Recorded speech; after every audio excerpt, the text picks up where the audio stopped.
ಇಲ್ಲ. ರಾಮಸಾಗರ ಹಟ್ಟಿ ಅಂದರೆ ಇಲ್ಲಿ ಹಿಂದೆ ಈ ರಾಮ ವನವಾಸಕ್ಕೆ ಹೋಗ್ಬೇಕಾರೆ ಇಲ್ಲಿಂದ ಹೋದಂತೆ.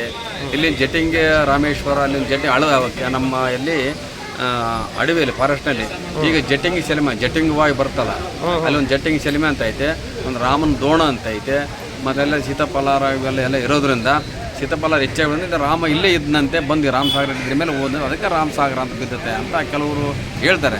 ಅಂದ್ರೆ ಅದು ಸೀತಾಫಲ ಇರೋದಕ್ಕೂ ಆ ರಾಮಾಯಣದಲ್ಲಿ ಸೀತಾಫಲ ತಂದು ಹೌದು ಹಿನ್ನೆಲೆ. ಆಮೇಲೆ ಇಲ್ಲಿ ಹೆಚ್ಚಾಗಿ ಇದು ಹೇಳ್ತಾರೆ ಜಟಿಂಗಿ ಸೆಲಿಮೆ ಅಂತ. ಜಟಿಂಗ ರಾಜರ ಹಿಂದೆ ಅಶೋಕ ಸಿದ್ದಾಪುರ ಆಯ್ತಲ್ಲ, ಅಲ್ಲಿ ರಾಮ ಇದಕ್ಕೆ ಶ್ರೀಲಂಕಾಕ್ಕೆ ಒಯ್ಬೇಕಾರೆ ಇಲ್ಲೇ ಹೋಗಿದ್ರು ಅಂತ ಹೇಳ್ತಾರೆ. ಜಟಿಂಗ ಮ್ಯಾಗಿಂದ ಬಿದ್ದಲ್ಲಿ ರಕ್ತ ಅದು ಜಟಿಂಗ್ ಸೆಲಿಮೆ ಈಗಲೂ ಐತೆ ಅಲ್ಲಿ.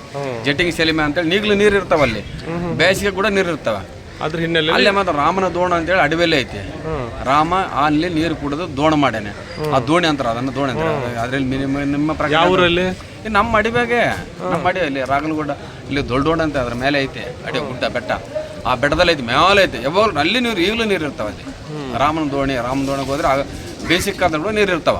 ಹಂಗಾಗಿ ಅದನ್ನ ರಾಮಸಾಗರ ಅಂತ ಹೇಳ್ತಾರೆ. ಆ ನೀರಿರೋದಕ್ಕೂ ಇಲ್ಲಿ ರಾಮ ಬಂದೋಗಿರೋದಕ್ಕೂ ಸಾಗರ. ಆಮೇಲೆ ಇತ್ತೀಚೆಗೆ ಸೀತಾಫಲಾರ ಜಾಸ್ತಿ ಇಳಿತಾವಲ್ಲಿ. ಸೀತಾಫಲಾರ ಗಿಡಗಳು ಭಾಳ ನಮ್ಮ ಅಡವಿಯಲ್ಲಿ ಏನಿದೆ ಭಾಳ ಇದೆ. ನಮ್ಮದು ಇದು ಹೊಸ್ತ ಕಟ್ಟಿರೋ ಊರು, ಹಳೆ ಊರು ಈಗ ಭಾಳ ಬಿದ್ದೈತೆ. ಸಿಗಂಗಿ ಅಂತ. ಯಾವುದು? ಸಿಗಂಗಿ ಆಳೂರು. ಅದು ಇಲ್ಲಿ ನಮ್ಮಿಂದ ಒಂದು 3-4 ಕಿಲೋಮೀಟರ್ ಆಗತ್ತೆ ಅಡವಿ ಪಕ್ಕ. ಅಲ್ಲಿ ಅಡವಿ ನಿಯರ್ ಐತೆ, ಪಕ್ಕ ಆಯ್ತು ಅದು. ಅಲ್ಲಿಂದ ಎಲ್ಲ ಇದಾಗ್ಬಿಟ್ಟು ಅಲ್ಲಿ ಅಡವಿಯಲ್ಲಿ 3 ಊರು ಇದಾವೆ.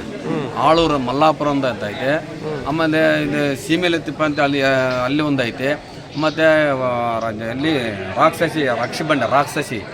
ರಕ್ಷಿಬಂಡೆ ಅಂತಾರೆ ಅದನ್ನ. ರಾಕ್ಷಸಿ ಅಲ್ಲಿ ಬಂದಿತ್ತಂತೆ, ಈ ಹೆಜ್ಜೆ ಇತ್ತದು. ಈ ಹೆಜ್ಜೆ ಸುಟ್ಟು ಅಲ್ಲಿ ಹಾಳಾಗೋಗ್ಬಿಟ್ಟದ. ಅಲ್ಲಿ ಅದನ್ನ ನಾವು ಚಿಕ್ಕ ನಾವೇ ಹೋಗ್ತಿದ್ವಿ ಅದು ನೋಡಕಂತ. ಇದು ಎಂತ ರಕ್ಷಿಬಂಡೆ ಅಂತಾರೆ ಅದನ್ನ. ಅಂದ್ರೆ ರಾಕ್ಷಸಿ ಬಂದು ಅಲ್ಲಿ ಒಂದು ಇದು ಪಾದ ಇಟ್ಟಿತ್ತಂತೆ, ಬಂಡೆ ಮೇಲೆ ಐತೆ. ಇಂಥವೆಲ್ಲ ಇರೋದ್ರಿಂದ ಅಲ್ಲಿ ರಾಮ ಅಂತ ರಾಮಸಾಗರ ಬಂದಿರ್ಬೋದು ಹೆಸರು ಅಂತ ಹೇಳ್ತಾರೆ. Thank you. ಆಯ್ತು.